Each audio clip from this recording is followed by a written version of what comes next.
The U.S. is walking the same path to collapse and that many of the fallen empires once strode through. And that's the damning assessment of Washington's current financial state of play by a prominent British scholar and economist. Any great power that spends more on debt service, interest payments on the national debt, than on defense will not stay great for very long. True of Habsburg Spain, true of Ancien Regime France, true of the Ottoman Empire, true of the British Empire. This law is about to be put to the test by the U.S. beginning this very year. The U.S. fiscal policy is on a completely unsustainable path. All right, that was by Neil Ferguson there. Let's take a look at the numbers here. I'm going to break them down for you to see. The U.S. Congressional Budget Office itself predicts a bad ending for the American economic policy. As you can see on the screen right now, this year, net interest spending is set to surpass military expenditure by almost $50 billion.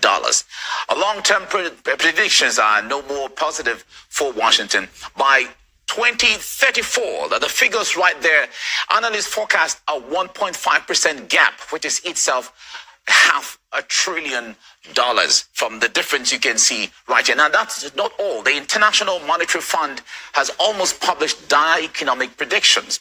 Now, the country's fiscal deficit is predicted to exceed about 7% next year, and that's the figure right here. Now, while that may sound small, it equates to about $1 trillion. The International Monetary Fund says that poses significant risk for the global economy. And the second figure that you can see here shows the U.S. debt has surpassed 35%, and that's more than $10 trillion, which in other terms is 6 times the size of the UK's entire GDP.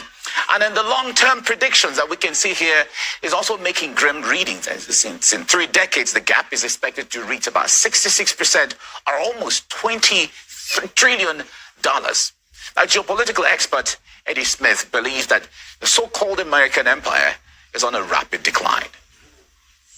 The weapons industry and the weapons lobby is making tons of money from Ukraine. So it's in their interest for the government to basically give them another stipend of money by purchasing more weapons for Ukraine.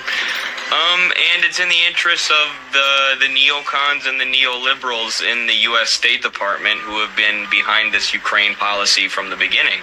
It's been something that the Democrats and folks like Victoria Nuland have been pushing for a long time. People have been predicting the collapse of the West and the Western Empire for a long time. And I mean, it is inevitable throughout history. Empires rise and fall, and the U.S. is no different. And you see the signs of an empire in decay. 80% of our people living paycheck to paycheck while the entire country is drowning in debt. The richest people in society are the big banks and the multinational corporations that all of the working people owe their debt to. And the government doesn't seem interested in doing anything about it. They only seem interested in pumping more money into the military-industrial complex and more foreign wars.